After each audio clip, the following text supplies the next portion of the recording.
Welcome to a new episode of Hanya's Advocate, the series where we discuss unpopular or divisive opinions about Yakuza. Today on the chopping block is arguably the most infamous plot twist in the franchise to date, that being the use of rubber bullets in Yakuza 4. Granted, the series has always been known for its bizarre plot twists. Case in point, the following out-of-context images. But something about the rubber bullet twist in particular makes for a really interesting case study.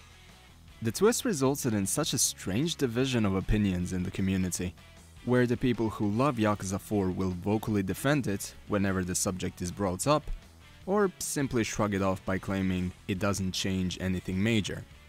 Meanwhile, the detractors will rarely bother to discuss the twist at all, as they find the mere concept behind it so ridiculous to where it doesn't even warrant a meaningful discussion. So, as is the case with this series of videos, we'll take a definitive look at the twist and see how much merit there really is behind its concept, execution, and future implications. Let's begin.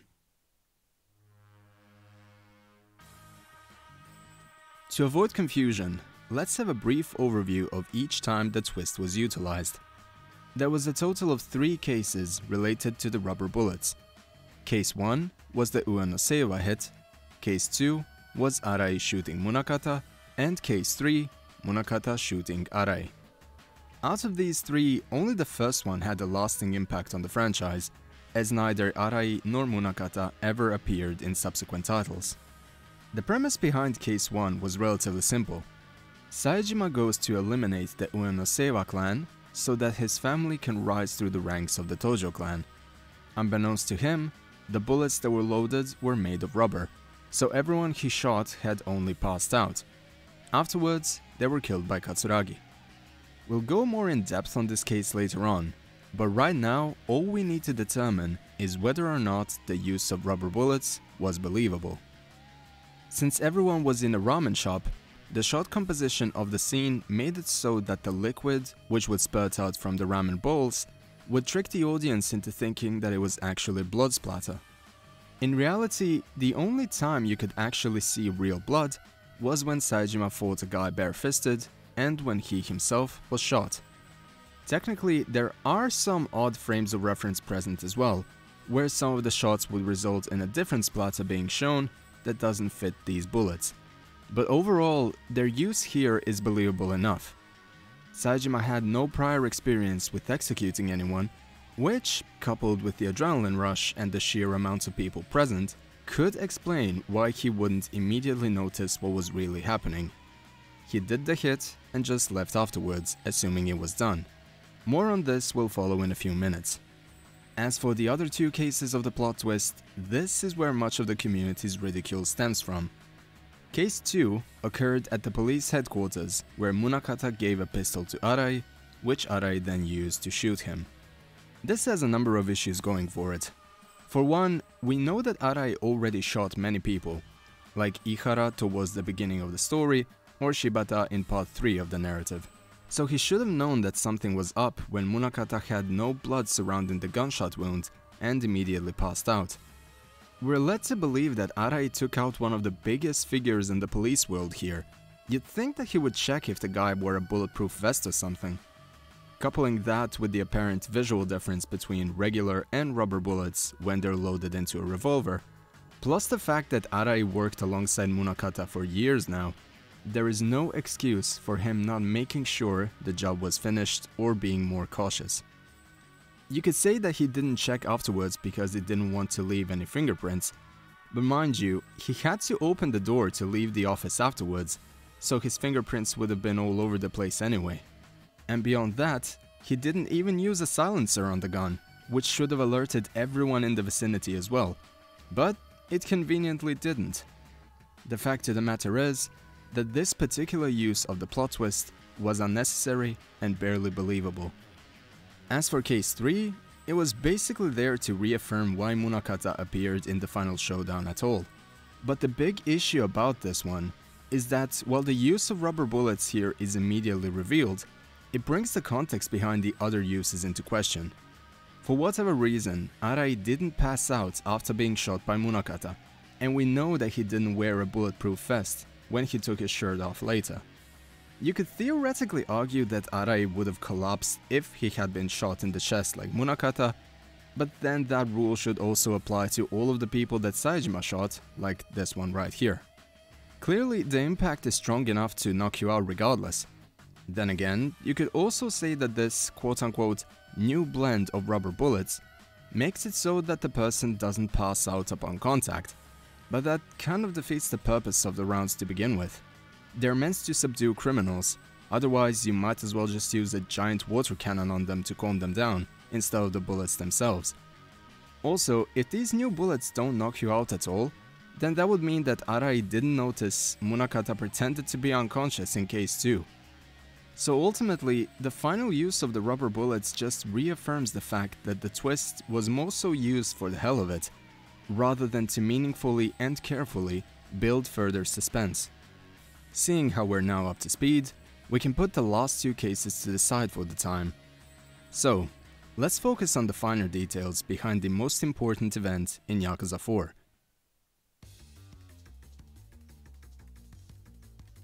Now we can analyze the remainder of the Ueno Seiba hit.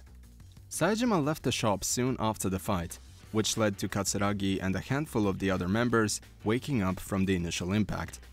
Now, here's where the first issue comes up. Taking into account the impact from the bullets, you would think that the people who would wake up from the hit first would be the ones who were also shot first. In this case, that would mean the people who were closest to the door when Saejima entered and shot. But instead, we go in an inverse order. Katsuragi is among the first people to wake up, closely followed by the people closest to his position. Yet, conveniently enough, the chairman of the Ueno Seiwa isn't one of those who suddenly recovered. With that being the case, Katsuragi just shoots everyone using a gun without a silencer before Sugiuchi joins the scene. What's even more bloody convenient is how we see the chairman waking up while Sugiuchi and Katsuragi are still talking, which was followed up by yet another loud gunshot. All of this didn't even remotely tip the patriarch off, nor did it draw his attention to Sugiuchi and Katsuragi, who were still patiently standing there after the gunshot. Beyond that, the place was now littered with rubber bullets that fell out, and everyone, including the patriarch, had visible rubber bullet wounds on them. Even if the Ueno patriarch didn't know about the invention of these bullets, you'd think a person in his position would find something kind of odd about all of this. Later on, we see how Munakata blatantly called out all of the flaws in Sugiuchi's logic, when the results of his investigation were first shown. So if a guy like him could piece all of this together within a few minutes, you mean to tell me that the head of a crime syndicate that rivaled the Tojo clan in the 80s wouldn't think of questioning his assassination attempts or utilizing informants to find out more? And to top it all off, we're meant to believe that this patriarch is so gullible that he would also appoint Katsuragi to the highest position without even questioning all of the convenient circumstances around the attack, solely due to the one act he pulled before Saejima shot them. An act that is now contradicted by the fact that Katsuragi is still standing on his feet several meters away from the wounded patriarch, who we know is no longer unconscious. Frankly, the premise is riddled with holes, ones that were further analyzed due to the inaccuracies of the subsequent 2 uses of the rubber bullet twist. It started off so promising, only to eventually devolve into such a mess. Mind you, I still think that the Ueno Seiwa hit is one of the most intriguing cinematic pieces in the franchise, even with the context that was just presented.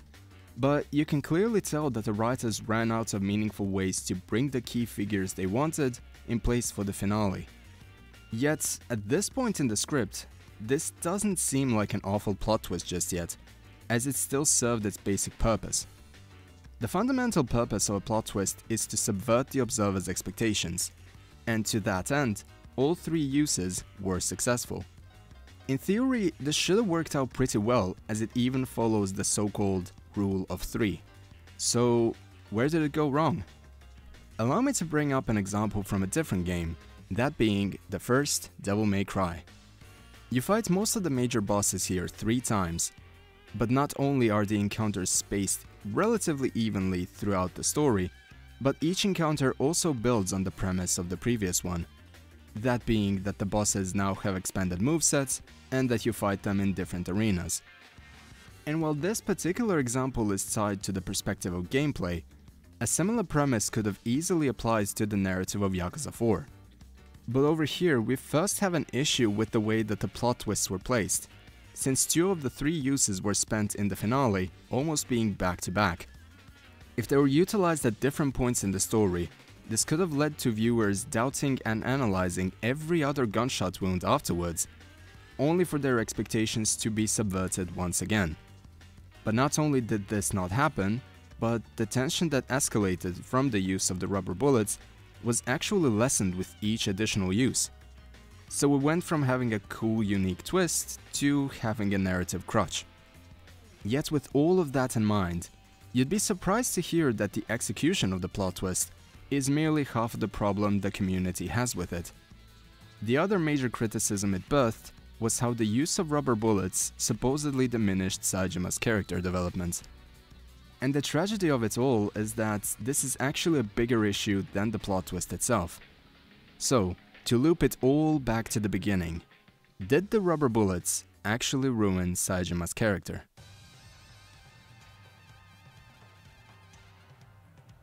The moment that people often point towards when trying to discredit the plot twist in question is Saejima's speech in Purgatory. It's one of the most impactful moments in the story, which further reaffirmed that Saejima is far from being the monster he was labeled as. At this point in time, Saejima still believed he was to blame for the death of the Ueno Seiwa members, as the only thing he heard to the contrary was Hamazaki hinting that things didn't turn out how we thought. But in reality, it was only after Saejima met with Katsuragi that he actually learned the full truth behind the hit.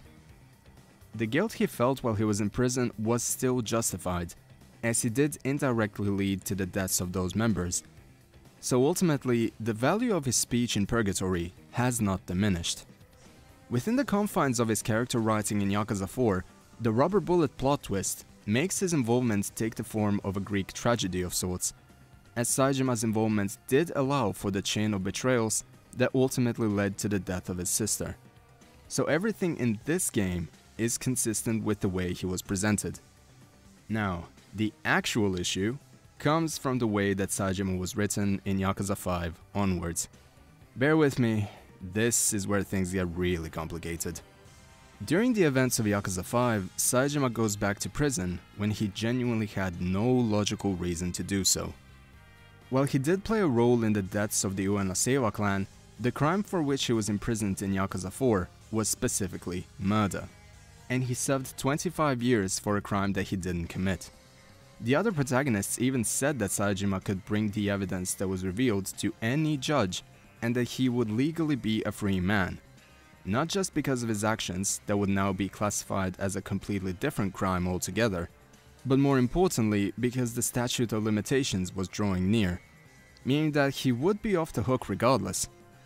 Though, people have also brought up the fact that he would still need to serve time for the act of breaking out of the Okinawa penitentiary or even the attempted hit on the Ueno Seiwa. But along with everything that was stated up to this point, we mustn't forget that the penitentiary is essentially a black site. While the government owns the actual deed to the place, this is, legally speaking, a private correctional facility. And when you take into account the level of corruption involved with said facility, you can easily expect the government to push everything under the rug, meaning that Saejima is by all accounts a free man now. But even after multiple individuals telling Saejima that the only life he ended that fateful day was his own, and after Saejima saw the mess that the Tojo clan had become in his absence, him going back to prison to serve an additional sentence could not only lead to even more casualties within the clan, but would also be an insult to his sister's sacrifice in Yakuza 4. Yet he insists that he will spend time in prison for a crime that was never even named in the narrative, all so that he could prevent potential backstabbings from fellow Tojo clan members. So him going back to prison is no longer a legal question, but rather a moral question. And the logic behind it is anything but commendable. Sure, the Tojo clan has a tendency to house unfortunate infighting, But basically every time that this happened was when people like Kiryu, Majima or Saejima himself had stepped away from the clan, which happened multiple times across the first 4 games. And the only reason this type of infighting would even be resolved would be because the aforementioned figures returned to the clan. The point is that Saejima leaving will do more damage than good on this front, as he already made any necessary amends during his 25-year-long imprisonment. And even outside of infighting, the clan is so close to collapsing at this point that him being away is basically a green light for the Omi to strike in his absence, leading to even more unnecessary deaths. And look at the number of casualties in Yakuza 5. They needed all the help they could get, but Saejima was written to be an unnecessary martyr. The reason why all of this is so important in terms of the rubber bullet plot twist is that some fans believe that his return to prison would have been more justified if he had truly killed everyone in the Ue no Seiwa, which is why they tend to criticize the use of rubber bullets even more. But in reality, it was Yakuza 5 that caused the narrative dissonance, not Yakuza 4. The saddest thing is that this narrative dissonance isn't even exclusive to Saejima, since 5's narrative directly contradicts many plot points and characterizations set up specifically by Yakuza 4. Like Kiryu abandoning everyone in Yakuza 5 even though he told Daigo he would stop running, or Haruka now contradicting all of her actions from the past 4 games so she could be pushed into the idol industry for the sake of plot. But that's a story for another time. The point is that the rubber bullet plot twist itself didn't ruin Saejima's characterization. So to conclude, is the rubber bullet plot twist actually that bad? Well, if you look at it from a writer's standpoint, yes, due to its overuse and inconsistencies. But if you look at it from a viewer's standpoint, I'd say it did a fantastic job regardless. Before I made this video, it had been a few years since my last playthroughs of Yakuza 4, and revisiting the story for this discussion made me appreciate it so much more than I used to. Plus, the jokes about rubber explosions and rubber helicopters that came from this infamous plot twist always make me laugh. I'll admit that the twist is incredibly entertaining, but that doesn't suddenly make it flawless. And that's kind of the point of this video. You can appreciate something in spite of its flaws, or rather, because of them, cause nothing is perfect, even if we see it as such. So, there you have it. If there are any more plot twists or divisive takes you would like me to cover here, leave them in the comments. Thank you to the people who support this channel, and I hope I get to do many more videos like this in the future. So, until next time, take care of yourselves and have a great day. Cheers!